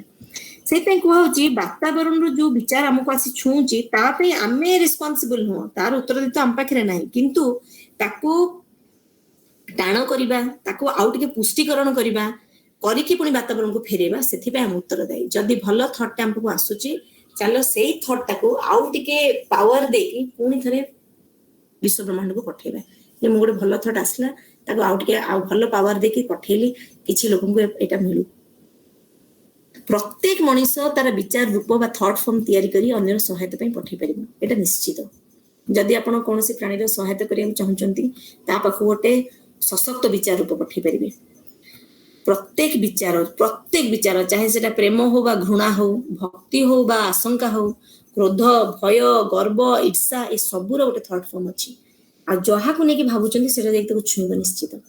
ଯଦି ସେଇ ଲୋକ ସେତିକି ଷ୍ଟ୍ରଙ୍ଗ ହେଇଥିବ, ଆପଣ ଗୋଟେ ଘୃଣା ଥଟ୍ ପଠେଇବେ। ମୋ ପାଖକୁ ମତେ ଗୋଟେ ଲୋକ କଣ୍ଟିନ୍ୟୁଅସ୍ ଘୃଣା କରିକି ଥଟ୍ ପଠେଇବ, ଯଦି ମୋର ମାଇଣ୍ଡ ପଜିଟିଭ ଥିବ ମତେ ସେ ଘୃଣା କିଛି କରିପାରିବନି। ମୁଁ ଘୃଣା ନବାକୁ ଚାହୁଁନି, ଜଣେ ମତେ ଘୃଣା କରୁଛି, ସେ ମତେ ଗୋଟେ ଗିଫ୍ଟ ଭଳିଆ ଘୃଣା ଗିଫ୍ଟ ଦେଲା, ମୁଁ ଆଜ୍ଞା ନବାର ନାହିଁ ଆପଣଙ୍କୁ ଘୃଣା, ଆପଣ ଆପଣଙ୍କ ପାଖରେ ରଖନ୍ତୁ, ବସ୍ ସରିଲା। ତାଙ୍କ ଘୃଣା ମୁଁ ଗ୍ରହଣ କରିବାର ନାହିଁ, କାହିଁକିନା ମୁଁ ଚାହୁଁଛି ମୋର ଭଲ ପାଇବା ମୋ ମନ ଭିତରେ ଥାଉ, ମୁଁ ଘୃଣା ନବାକୁ ଚାହୁଁନି। ଯଦି ଆପଣଙ୍କୁ ଜଣେ ସବୁବେଳେ ଚିଡଚିଡ ହଉଛି, ଅନ୍ନେସରି ଆପଣଙ୍କ ଉପରେ ଗେରେ ହଉଛି, ଆପଣ ଠିକ ଅଛି, ଆପଣ ଚିଡଚିଡ ହଉଛନ୍ତି, ଆପଣ ଚିଡଚିଡ ହୁଅନ୍ତୁ, ଆପଣ ଗେରେ ହୁଅନ୍ତୁ, ଆପଣଙ୍କୁ ଭଲ ଲାଗୁଛି, ମୁଁ ସେଇ ଗେରଟା ନବାକୁ ଚାହୁଁନି, ମୁଁ ଭଲ ପାଇବାଟା ନଉଛି। ଆପଣଙ୍କ ଭିତରେ ଯଦି ତା ଭିତରେ ଦୀପଦ ଭଲ ପାଇବା କହିଛନ୍ତି ଆଜ୍ଞା, ସେତିକି ମୋର, ମୁଁ ବଡ ଶାନ୍ତିରେ ଅଛି ଆଜ୍ଞା, ମୋର ଆପଣଙ୍କଠୁ କିଛି ନବାର ନାହିଁ। ଆରାମସେ ରୁହ, ଚୁପଚାପ ରୁହ, ଶାନ୍ତିରେ ରୁହ, ଅନ୍ନେସେସରି ସେ ଥଟ୍ ଗୁଡା ନେଇକି ଘାଣ୍ଟିକି ଲାଭ ନାହିଁ। ଏମିତି କରିକି ପ୍ରାକ୍ଟିସ କଲେ ଯାଇକି ଆମେ ଗୋଟେ ଶରୀରର ସେ ପଦାର୍ଥକୁ ଆମେ ବି ଟିକେ ଚେଷ୍ଟା କରିକି ଷ୍ଟ୍ରଙ୍ଗ କରିପାରିବା। ଦେଖନ୍ତୁ ଯେମିତି ଗୋଟେ ଘଣ୍ଟିର ଧ୍ୱନି ତରଙ୍ଗ ଚାରିଆଡେ ବ୍ୟାପି ଯାଉଛି, ସେମିତି ସବୁ ଥଟ୍ ଫର୍ମର ବି ଗୋଟେ ତରଙ୍ଗ ଅଛି, ସେ ଯାଇକି ଛୁଉଁଛି ଭାଇବ୍ରେସନଟା। ଆମେ କୋଉ ଥଟ୍ ଫର୍ମର ଭାଇବ୍ରେସନଟାକୁ ନବା ନ ନବା ସେଟା ଆମେ ଟିକେ ବିଚାର କରିବା। ଆମ ପାଖରେ ଆମେ ଟିକେ ଆମ ଆଡୁ ଟାଣ ହବାକୁ ପଡିବ। ସେମିତି ବାସନା ଶରୀର ବି, ବାସନା ଶରୀରରେ କଣ ଯୋଉ ସବୁ ଇଚ୍ଛା ବାସନା ରହୁଛି, ମାନେ ଈର୍ଷା ରହିଲା କି ଗୋଟେ ମାନେ ଯେତେ ପ୍ରକାର ଅଛି ଫିଲିଙ୍ଗସ ଆମର, ଭଲ ପାଇବା ହଉ କି ଘୃଣା ହଉ, ଈର୍ଷା ହଉ, ତାର ବି ସେମିତି ବିଭିନ୍ନ ରଙ୍ଗ ଆଉ ବିଭିନ୍ନ ଆକୃତି। ତେଣୁ ଖାଲି ଥଟ୍ରେ ନୁହେଁ, ଫିଲିଙ୍ଗସ ଆଣ୍ଡ ଡିଜାୟାର୍ସରେ ବି ସେମିତି ଏକ୍ସାକ୍ଟ ସେଇ ଷ୍ଟାଇଲର। ତେଣୁ ଆମେ ଯାହା ଦେଖୁଛେ ଧୀରେ ଧୀରେ ଉପର ସ୍ତରରେ ଯେମିତି ସବୁ ଫର୍ମେସନ ଚାଲିଛି, ସ୍ଥୂଳ ଆଉ ଛାୟା ଶରୀର ଯୋଉଟା ଆମର ସବୁଠୁ ଲୋଏଷ୍ଟ ଯୋଉଟା ରହିଲା, ଏଇ ଦୁଇଟି ଶରୀର ଯେମିତି ଯୋଡି ହେଇକି ରହିଛନ୍ତି ବୋଲି ଆମେ ସେଥିପାଇଁ କହୁଥିଲୁ ଯେ ଇଥେରିକ ଡବଲ୍ସ। ଏଥିରେ କଣ ରହୁଛି, ଯେମିତି ନାଡିରେ ରକ୍ତ ସଞ୍ଚାର ହଉଛି, ସେମିତି ସ୍ନାୟୁ ଓ ତନ୍ତ୍ରରେ ପ୍ରାଣ ବି ସଞ୍ଚାର ହଉଛି। ତେଣୁ ଯେମିତି ପ୍ରାଣର ପ୍ରଭାବ ଲାଗି ରହିଥାଉ, ସୂର୍ଯ୍ୟ ଯେତେବେଳେ ଆମକୁ ପ୍ରାଣ ପ୍ରବାହ ଦଉଛନ୍ତି, ସେ କୋଉ ଦେଇକି ଆସୁଛି, ସାତ ଚକ୍ର ଦେଇକି ଆସୁଛି। ଆମର ସାତ ଚକ୍ର ସମସ୍ତେ ଜାଣିଥିବ ମୁଁ ନିଶ୍ଚିତ ଭାବୁଛି, ମୂଳାଧାର, ସ୍ୱାଧିଷ୍ଠାନ, ମଣିପୂରକ, ଅନାହତ, ବିଶୁଦ୍ଧ, ଆଜ୍ଞା, ସହସ୍ରାର, ଏମିତି ସବୁ ଗୁଡାକ ଯୋଉ ସାତଟି ଚକ୍ର ଦେଇକି ସେ ପ୍ରାଣଟା ଯାଉଛି। କିଛି ଲୋକ ଯୋଗାଭ୍ୟାସ କରୁଛନ୍ତି, ପ୍ରାଣାୟାମ କରୁଛନ୍ତି, ତା ଦ୍ୱାରା ତାଙ୍କର ଚକ୍ର ଗୁଡା ଡେଭଲପ ହଉଛି। ତାମାନେ ଆମେ କହିବାନି ଯେ ଯୋଉ ଉପର ସ୍ତର ଶରୀର ଗୁଡା ଭାରି ବଢିଆ, ସେ ତ ଆପେ ଆପେ ସେ ଈଶ୍ୱର ତାକୁ ଗଢିଛନ୍ତି, ସେ ବଡ ସୁନ୍ଦର ବି, ଆମେ ଛାର ମଣିଷ, ଆମର କି ସ୍ଥୂଳ ଛାୟା ଶରୀର ଆମେ ସଜାଡିବୁ। ଆମକୁ ତ ଯାହା ମିଳିଛି ଯୋଉ ଶରୀର, ମିଳିଛି କଣ, ଚାଲ ତାକୁ ଡେଭଲପ କରିବା ଯୋଗାଭ୍ୟାସ ଦ୍ୱାରା। ମିଳିଛି ତ ବସି ପଡିଲେ ହବ ନା, ମତେ ତ ସେମିତି ଶରୀରଟା ମିଳିଛି, ମୁଁ ତ ଜନ୍ମରୁ ଆଜ୍ଞା ରୋଗୀଣା, ମୁଁ କଣ କରିବି? ଜନ୍ମରୁ ରୋଗୀଣା କଣ, ମୁଁ ତ ଯାହା ଖାଇଲେ ମୁଁ ଝଡିବିନି, ମୋଟା ହେଇକି ରହିବି। କିନ୍ତୁ তুমি ଚେଷ୍ଟା କେତେବେଳେ କରିଛ? ଯୋଗାଭ୍ୟାସ କରିବା ଦରକାର। ସେଥିପାଇଁ ଆମର ଚକ୍ର ସବୁ ଜାଗ୍ରତ କରିବା ଦରକାର।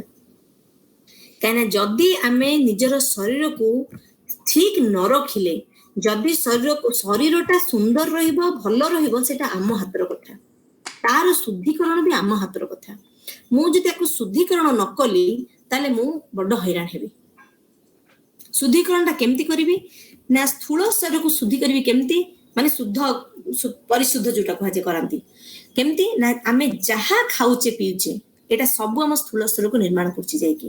ତେଣୁ ଆମର ଆହାରର ଯାହା ସବୁ କ୍ୱାଲିଟି ରହିଛି ଗୁଣ ରହିଛି ସେ ଯାଇକି ଆମର ଏଇ ଶରୀର ଗୁଣକୁ କେମିତି କରିବ ତା ଉପରେ ନିର୍ଭର କରୁଛି। ଯଦି ଆମେ ସାତ୍विକ ଖାଦ୍ୟ ଖାଇବା ଶାଗ ସବଜି ଖାଇଲେ ମାନେ ନିରାମିଷ ଖାଇଲେ ହେଲା ରାଗ ମସଲା କମ ଖାଇଲେ ତ ଅଟୋମେଟିକ ଆମର କୌଣସି ମାଦକ ଦ୍ରବ୍ୟ ନେଲେନି ଏ ମଦ ମାଂସ ନିଶା ଦ୍ରବ୍ୟ ଚର୍ବି ବାଲା ଖାଦ୍ୟ ଗୁଡା ଯଦି ନ ଖାଇଲେ ଅଟୋମେଟିକ ଆମ ସ୍ଥୂଳ ଶରୀର ସେଗୁଡା ଗ୍ରହଣ କଲା ନା। ଟିକେ କନସିୟସ ଯଦି ହେଇଯିବା ପ୍ରତ୍ୟେକ ଥର ଖାଇଲା ବେଳେ ମୁଁ ସବୁବେଳେ କୁହେ ପିଲାମାନଙ୍କୁ ବି ଘରେ ବି ଏଇଟା କୁହେ ଏମିତିରେ ଯେ ଖାଇଲା ବେଳେ ପ୍ରତି ଗୁଣ୍ଡାରେ ଦେଖ ମୁଁ କଣ ନେଲି ଦେହକୁ କନସିୟସଲି ନିଅ। ପାଣିଟେ ପିଇଲା ବେଳକୁ କନସିୟସଲି ନଉଛି ତାକୁ କିଛି ଥଟ୍ ଯାଉ ଆମର ପ୍ରାଣମୟ ଶରୀର ଶୁଦ୍ଧ ପବିତ୍ର ରହିବ। ଖାଇବା ପିଇବାରେ ଯେତିକି ଭୁଲ ଅଭ୍ୟାସ ଆମର କେତେ ଖାଇବାରେ ଟାଇମ ନାହିଁ ନାକ ଟେକିକି ଏମିତି କରି ଖାଇବା କିରେ ଖାଦ୍ୟ ଖାଉଛେ ପରା ନାକ ଟେକିକି କେମିତି ଏମିତି ଗୁଣଗୁଣ କରି ଖାଇଲେ କେମିତି ହବ? ପ୍ରେମ ଭାବରେ ଖାଇବାନି ଚାଟି ଚୁଟି ସଫା କରି ଖାଇବାନି ଭଲ ଖାଦ୍ୟ ଯଦି ଖାଉଛେ ପରିଷ୍କାର କି ଖାଇବା ବଢିଆ କିନା ଖୁସିରେ ଖାଇବା ବଡିକୁ ଯିବ ସେଇଟା ଆମ ବଡିକୁ ଫିଟ୍ ରଖିବ। ଯେତକ ପ୍ରକାର ଭୁଲ ଅଭ୍ୟାସ ଗେଣେ ଗେଣେ ହେଇ ଖାଇବା ନାକ ଟିକି ଟିକି ଖାଇବା ଭଲ ଲାଗୁନି ଏଇଟା କଣ ହେଇଛି କି ଆଜି ଟିକେ ଏଇ ସ୍ୱାଦଟା ମିଳିଲାନି ଖାଲି ପାଟି ସ୍ୱାଦ ଖୋଜିକି ସେଥିରେ ରାଗ ମସଲା ଚକଟିକି ଖାଇ ସେଥିରେ ପୁଣି ବେଡ୍ ଟାଇମ ରେ ଖାଇ ସବୁ କରିବା ଯେତେବେଳେ ଦେହଟା ନଷ୍ଟ ହେଲା ଆମେ ଆଉ କଣ କରିବା ଆମର ତ ପିଲାରୁ ଦେହ ସେମିତିଆ କି ପିଲାରୁ କଣ ଦେହ ସେମିତିଆ। ଯଦି ଜଣେ 7 ବର୍ଷ ଶୁଦ୍ଧ ଖାଦ୍ୟ ଖାଇଲା ତାର ଅଭ୍ୟାସ କଲା ତାର ଅଟୋମେଟିକ ଯେତେ ଅଶୁଦ୍ଧ କଣିକା ବି ବାହାରି ଯିବ। 7 ନମ୍ବରଟା କେତେ ବଢିଆ କଥା ଦେଖନ୍ତୁ 7 years କଣ୍ଟିନ୍ୟୁଅସ ଯଦି ମୁଁ ଖାଇବାକୁ ଜଗିଦେଲି ମୋର ସବୁ ଖରାପ କଣିକା ବି ବାହାରି ଯିବ ମୋର ଶରୀରଟା ପୁରା କ୍ଲିନ ହେଇଯିବ। ପୁଣି ଯୋଗ କ୍ରିୟା ଦ୍ୱାରା ବି ଶୁଦ୍ଧ ହବ। ସେଥିପାଇଁ ଶୁଦ୍ଧ ଆହାର ବିହାର ଆଉ ଯେତେ ପ୍ରକାର ଧ୍ୟାନ ଯୋଗ ଯଦି ମୁଁ କଲି ମୋର କୌଣସି ରୋଗର ବୀଜ ଶରୀରରେ ଜନ୍ମ ହିଁ ହବନି। ରୋଗ ଆସିପାରିବନି ମୋ ପାଖକୁ ଡରିବ ସେ ମୋ ପାଖକୁ ଆସିବ ନାଇଁ ଏଇଠି ପରଫେକ୍ଟ ବଡି ଆର ଆଦେହରେ ମୁଁ ବେଶୀ ସମୟ ରହିପାରିବିନି। ତା ଛଡା ବି ଯଦି ମୋର ବଡି ଫିଟ୍ ଅଛି ମୁଁ ଅଟୋମେଟିକ ହାୟର ଭାଇବ୍ରେସନ କୁ କ୍ୟାଚ୍ କରିପାରିବି। ମୋର ଯଦି ଗୋଟେ ଦିନ ଦେହ ଖରାପ ହଉଛି ମୁଁ ଏମିତି ପଡି ରହିଲି ମୁଁ କି ହାୟର ଥଟ୍ ନେବି କଣ ପଢିବି କଣ ଚିନ୍ତା କରିବି ମୁଁ ତ ସେଇ ବଡିରେ ରହିଗଲି। ବଡିଟା ଯଦି ଫିଟ୍ ରଖିବି ମୁଁ ଆଉ ଟିକେ ଉପରସ୍ତର ପର୍ଯ୍ୟନ୍ତ ତ ଯାଇପାରିବି ପଢିବାକୁ ତ ଆଗ୍ରହ କରିବି ଧ୍ୟାନ ତ ଲାଗିବ ଟିକେ। ସେମିତି ବାସନା ଶରୀର ଶୁଦ୍ଧିଟା କେମିତି ହବ ନା ଯେତେ ପ୍ରକାର ବାସନା ଭାବନା ସବୁ ଅଛି ତାକୁ ସେଇ ଶରୀର ନଉଛି ମୁଁ କୋଉ ଟାଇପର କଥାକୁ ନଉଛି ଯଦି ମୁଁ ଉଚ୍ଚତର ଭାବନା ରଖିଲି ସଦିଚ୍ଛା ରଖିଲି ଲୋକଙ୍କ ପାଇଁ ଯଦି ମୁଁ ସମସ୍ତଙ୍କର ମଙ୍ଗଳ ଚାହିଁଲି ମତେ ଯିଏ ଯେତେ ଖରାପ ବ୍ୟବହାର କରୁ ମୁଁ ନିରଳାରେ ଚୁପଚାପ ରହିଯିବି ପଛେ ତାର କେବେ ମଙ୍ଗଳ ଅମଙ୍ଗଳ ନ ହଉ ସେଇ ଭାବନାରେ ଯଦି ରହିଲି ଅଟୋମେଟିକ ମୋର ବାସନା ଶରୀର ବି ଡେଭଲପ ହେଇକି ରହିଲା କେବେ କିଛି ଖରାପ ହବନି। ଠିକ ଅଛି ସେମିତି ମନୋମୟ ଶରୀର ବି ଯଦି ସବୁବେଳେ ମୁଁ ଗୋଟେ ଭଲ ବିଚାରରେ ରହିଲି ତର୍କ ତ ହବ ମେଣ୍ଟାଲ ଗୋଟେ ଜିନିଷ ସେଥିରେ ସବୁବେଳେ ଗୋଟେ ତର୍କ ଆସିବ ଭୁଲ ଠିକର ବିଚାର ଆଉ ତର୍କ ଚାଲିବ କିନ୍ତୁ ଯେଉଁବେଳେ ମୁଁ ଷ୍ଟିକ୍ କରିକି ରହିଲି ଖାଲି ଭଲଟା ବିଚାର କରିବି ଖରାପଟା ଆସୁଛି ତ ଠିକ ଅଛି ସେଟା କେତେ ଧୁଆ କାହିଁ ମନକୁ ନେବି ଛାଡ ମୁଁ ଆଉ ଗୋଟେ କୋଉଥିରେ ମନ ଲଗାଏ ଯଦି ଏଇ ଜାଗାଟା ମତେ ଡିଷ୍ଟର୍ବ କରୁଛି ଏଇଭଳିଆ କଥାବାର୍ତ୍ତା ଏଇଭଳିଆ ବାତାବରଣ ମତେ ଭଲ ମାନେ ମତେ ନବାକୁ ଭଲ ଲାଗୁନି ମୁଁ ମୋର ବାତାବରଣ ନିଜେ କ୍ରିଏଟ କରିବି ଭଲ କଥା କୋଉଠି ଚିନ୍ତା କରିବି ଆଉ ଗୋଟେ କଣ ପଢିବି ଆଉ ଗୋଟେ କଣ କରିବି ସେଇଗୁଡାକୁ ନିଜେ ନିଜେ ଜଗିବାକୁ ପଡିବ। ଯେତେବେଳେ ଭଲ ବିଚାର ଆସୁଛି ତାକୁ ବେଶୀ ମନନ କରିବି ତାକୁ ସଶକ୍ତ କରିବି ଏମିତି କଲେ ମୋର ସବୁତକ ଶରୀର କାହିଁକି ନା ତଳ 3-4 ଶରୀରକୁ ହିଁ ଆମକୁ କରିବାର ଅଛି ଉପର 3 ଶରୀରକୁ ଆମ ପାଇଁ କିଛି କରିବାକୁ ନାହିଁ କାରଣ ଯେହେତୁ ମୋର ତଳର ଖରାପଟା କେବେ ଉପରକୁ ଯିବନି ଉପରୁ ଭଲଟା ଆସିବ ତଳ ଖରାପ ନ ହଉ ତଳ ସ୍ତରର ଯେତେକ ଶରୀର ଯୋଉ 4 ଶରୀର ଖରାପ ନ ହଉ ବୋଲି ଯେତେବେଳେ ମୁଁ ଜଗିଦେଲି ଅଟୋମେଟିକ ମୁଁ ରେଡି ହେଇଗଲି ହାୟର ଭାଇବ୍ରେସନ ପାଇଁ। ତେଣୁ ପ୍ରଥମତଃ ଆମକୁ ଲୋୟର 4 ବଡିଜକୁ କ୍ଲିନ କରିବାର ଅଛି ଏସବୁ ଦ୍ୱାରା ଆହାର ବିହାର ଦ୍ୱାରା ବିଚାର ଦ୍ୱାରା ଆଉ ଭାବନା ଦ୍ୱାରା ଯେତେବେଳେ ଏମାନେ କ୍ଲିନ ହେଇଗଲେ ଅଟୋମେଟିକ ମୋର ହାୟର ଭାଇବ୍ରେସନ ପାଇଁ ମୁଁ ପୁରା ମୋର ବଡି ଗୋଟେ ଚ୍ୟାନେଲ ହେଇଗଲା ମୋ ପାଖକୁ ଭଲ ଭଲ ଜିନିଷ ଆସିବ ଆଉ ଈଶ୍ୱରଙ୍କ ଅଂଶ କଣ ମୁଁ ନିଜେ ହିଁ ଈଶ୍ୱର ଏଇ ଜିନିଷଟା ରିଏଲାଇଜେସନ ହବ କି ଈଶ୍ୱର ବାହାରେ ଆଉ କୋଉଠି ନାହାନ୍ତି ମୋର ଯୋଉ ଇଣ୍ଡିଭିଜୁଆଲିଟି ପର୍ସନାଲିଟି ତାଠୁ ଆହୁରି ଉପରକୁ ଉଠି ମୁଁ ଯେତେବେଳେ ପରମାତ୍ମାଙ୍କୁ ନିଜ ଭିତରେ ପାଇବି ମୋ ସେଣ୍ଟରରେ ପାଇଯିବି ତାଠୁ ଭଲ ଜିନିଷ କଣ ଥାଇପାରେ ସଂସାରରେ ମୋର ଅଟୋମେଟିକ କାମ ସବୁ ସୁନ୍ଦର ହେଇଯିବ। ତ ଏତିକି ମୁଁ ଶରୀର ବିଷୟରେ ଆଉ ଶରୀର ଶୁଦ୍ଧି ବିଷୟରେ କହିବାକୁ ଚାହୁଁଥିଲି। ଧନ୍ୟବାଦ ସମସ୍ତଙ୍କୁ ଏତେ ମନ ଧ୍ୟାନ ଦେଇକି ଶୁଣିବା ଯୋଗୁଁ। ବଢିଆ କହିଲ ଧନ୍ୟବାଦ। ବହୁତ ବହୁତ ଧନ୍ୟବାଦ ବହୁତ ଭଲ ଭାବରେ ଆମକୁ ବୁଝେଇ ଦେଲେ।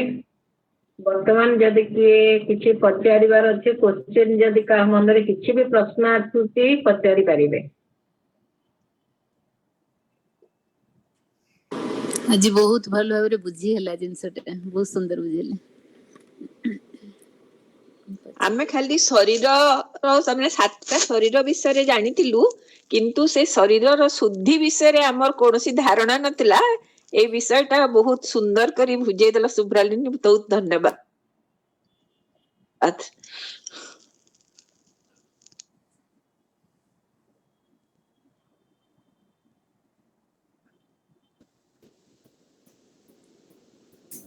ମୁଁ କିଛି ଚିତ୍ର ଫିତ୍ର ଦେଖେଇ ପାରିଲିନି କାରଣ ସମସ୍ତେ ଟିକେ ଜାଣିଛନ୍ତି ତଳ ଚାରିଟା ଆଉ ଉପର ତିନିଟା ତ ମୁଁ କହିଲି ସେଇଟାକୁ ନେଇକି ସମସ୍ତେ ଟିକେ ଭିଜୁଆଲାଇଜ କରିପାରିବେ ବୋଲି ତଥାପି ଯଦି କାହା ପାଖରେ କିଛି ଚିତ୍ର ଥିବ ଯିଏ ଦେଖିବାକୁ ଚାହିଁପାରିବ ପରେ ଦେଖେଇ ପାରିବେ ବଟ୍ ବେସିକାଲି ଏଇଆ ପ୍ରତି ଶରୀର ଚାରିଟା ନିମ୍ନ ଉପରେ ତିନିଟି ଏତିକି ବୁଝିଲେ ବି ଆମକୁ ସବୁର ନିମ୍ନ ଅଛି ଉଚ୍ଚ ଲୋକ ବି ଅଛି ଏଇଟା ଗୋଟେ ବୁଝିବା ଦରକାର। ମୁଁ ବି ଯେତେବେଳେ ଏଇଟା ମାନେ ତିଆରି କଲି ଟକ୍ ଟା ପାଇଁ ମୋର ବି କେତେ ଜିନିଷ ଆଉ ଟିକେ କ୍ଲିୟର ହେଲା ଯେତେ ଥର ନୂଆ ପଢିବା ସେତେ ନୂଆ କଥା ବାହାରୁଛି ନା ସେଇଟା ଜାଣିଥିବା ପୁଣି ଯେତେବେଳେ କହିବା ପାଇଁ ପ୍ରସ୍ତୁତ ହୁଏ ମତେ ବି ଆଉ କିଛି ଜିନିଷ ଟିକେ ପଢିବାକୁ ପଡିଲା ଏମିତି ହୁଏ ମାନେ ଆମର ଧୀରେ ଧୀରେ କ୍ଲାରିଟି ଟା ବଢେ ବାରମ୍ବାର ପଢିବା ଦ୍ୱାରା ଆଉ ଧ୍ୟାନ କରିବା ଦ୍ୱାରା। हाँ सुब्रलीना बहुत बढ़िया लगिला बहुत किछि नुआ जिनस भी सुनिबा को पाइली बहुत भल लगिला many many thanks. Thank you.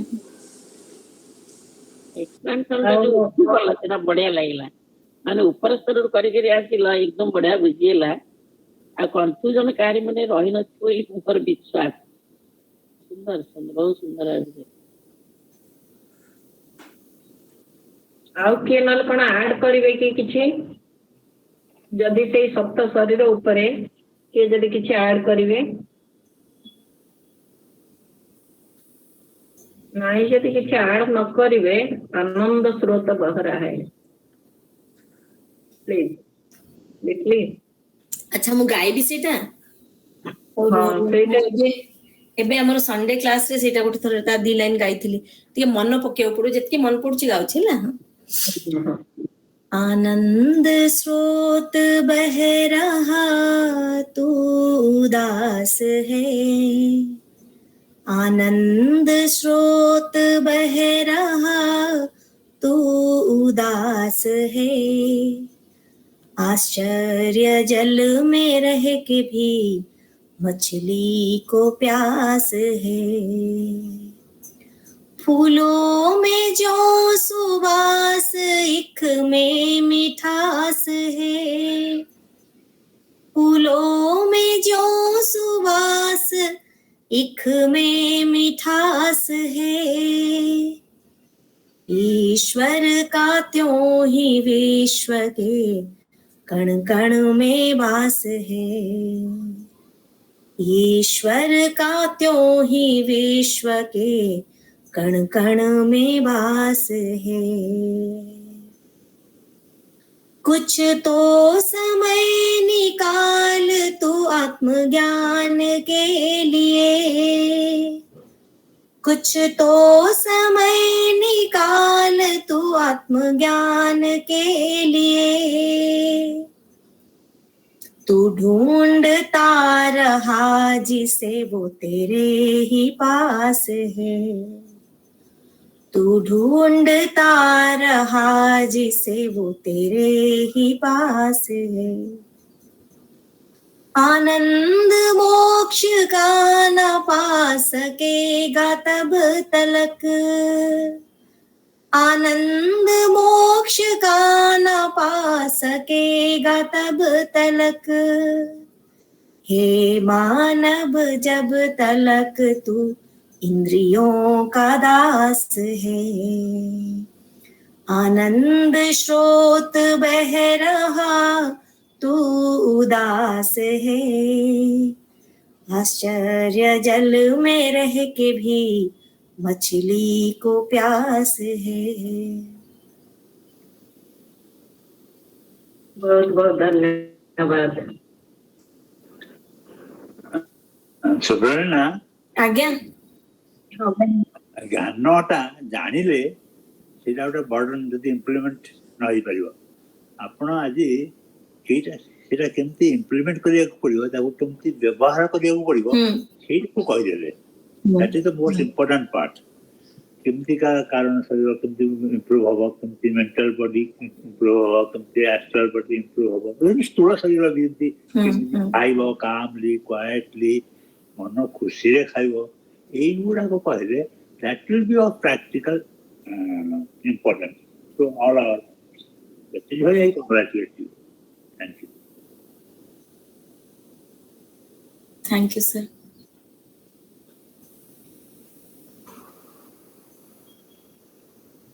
जल्दी कहार किछि नहीं 2 मिनिट साइलेंस बचिबा। रीना लाइन रे अछ? रीना हाँ पाँच हाँ 2 मिनिट पर 57 मिनिट रे तमें कंक्लूडिंग प्रेयर करिबा। 2 मिनिट साइलेंस। आज्ञा।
सर्वेषां स्वस्तिर्भवतु सर्वेषां शान्तिर्भवतु सर्वेषां पूर्णं भवतु सर्वेषां मङ्गलं भवतु सर्वे भवन्तु सुखिनः सर्वे सन्तु निरामयाः सर्वे भद्राणि पश्यन्तु मा कश्चित् दुःखभाग् भवेत्। ॐ शान्ति शान्ति शान्ति ॐ।